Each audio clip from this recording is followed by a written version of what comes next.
ಸ್ನೇಹಿತರೆ, ಈಗಿನ ಕಾಲದಲ್ಲಿ ಅದೆಷ್ಟೋ ವಿದ್ಯಾವಂತರು ನಾಯಕರಾದರೂ ಕೂಡ ಅಭಿವೃದ್ಧಿ ಮಾತ್ರ ಬೆರಳಿಣಿಕೆ ಅಷ್ಟೇ.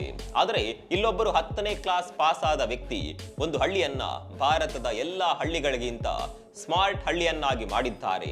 ಅವರೇ ತಮಿಳುನಾಡಿನ ಒಡಂತುರೈ ಹಳ್ಳಿಯ ಆರ್ ಶಾನುಮಗನ್. ಈ ಹಳ್ಳಿಯಲ್ಲಿ ಅದೆಷ್ಟೋ ವರ್ಷಗಳಿಂದ ಮೂಲಭೂತ ಸೌಕರ್ಯಗಳಾದ ರಸ್ತೆ, ನೀರು, ವಿದ್ಯುತ್ ಯಾವುದು ಕೂಡ ಇರಲಿಲ್ಲ. ಈ ಸಮಸ್ಯೆಯಿಂದ ಬೇಸತ್ತ ಜನ ಹಳ್ಳಿಯನ್ನ ಬಿಟ್ಟು ನಗರದಲ್ಲಿ ನೆಲೆಸೋದಕ್ಕೆ ಶುರು ಮಾಡಿದ್ರು. ನಂತರ 10ನೇ ತರಗತಿ ಪಾಸ್ ಆದಂತಹ ಆರ್ ಶಾನುಮಗನ್ ಈ ಗ್ರಾಮವನ್ನ ಪ್ರಧಾನವಾಗಿಟ್ಕೊಂಡು ಅಭಿವೃದ್ಧಿ ಮಾಡುವ ಮಿಷನ್ ಅನ್ನ ಆರಂಭ ಮಾಡ್ತಾರೆ. ಎಲ್ಲದಕ್ಕಿಂತ ಮೊದಲು ಸಾಲವನ್ನ ಪಡೆದು ಒಂದು ವಿಂಡ್ ವೀಲ್ ಅನ್ನ ಹಾಕ್ತಾರೆ. ಇದರಿಂದ ವಿದ್ಯುತ್ ಉತ್ಪಾದನೆ ಮಾಡೋದಕ್ಕೆ ಶುರು ಮಾಡ್ತಾರೆ. ಹೀಗೆ ಉತ್ಪಾದನೆಯಾದ ವಿದ್ಯುತ್ ಅನ್ನ ಕೇವಲ ಗ್ರಾಮಕ್ಕೆ ಮಾತ್ರ ಪೂರೈಕೆ ಮಾಡೋದಲ್ಲದೆ ಬೇರೆ ಗ್ರಾಮಗಳಿಗೂ ಕೂಡ ವಿದ್ಯುತ್ ಅನ್ನ ಮಾರಾಟ ಮಾಡ್ತಾರೆ. ಇನ್ನು ಈ ಗ್ರಾಮದಲ್ಲಿರುವ ಪ್ರತಿ ಮನೆಗಳಿಗೂ ಸೋಲಾರ್ ಪ್ಯಾನೆಲ್ ಅನ್ನ ಅಳವಡಿಸ್ತಾರೆ. ಹೀಗಾಗಿ ಇಡೀ ಗ್ರಾಮಕ್ಕೆ ಉಚಿತ ವಿದ್ಯುತ್ ಸಿಗ್ತಾ ಇದೆ. ಇಲ್ಲಿ ದೊಡ್ಡದೊಂದು ವಾಟರ್ ಟ್ಯಾಂಕ್ ಅನ್ನ ಮಾಡಲಾಗಿದ್ದು ಇಡೀ ಗ್ರಾಮಕ್ಕೆ ಬೇಕಾಗುವಷ್ಟು ನೀರನ್ನ ಒದಗಿಸಲಾಗ್ತಾ ಇದೆ.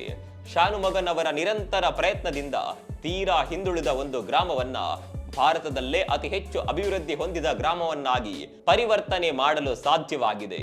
ನಿಮ್ಮ ಗ್ರಾಮ ಅಭಿವೃದ್ಧಿಯಲ್ಲಿ ಹೇಗಿದೆ, ಅದಕ್ಕೆ ನಿಮ್ಮ ಕೊಡುಗೆ ಏನು ಅನ್ನೋದನ್ನ ಕಾಮೆಂಟ್ ಮಾಡಿ, ವಿಡಿಯೋವನ್ನ ಶೇರ್ ಮಾಡಿ.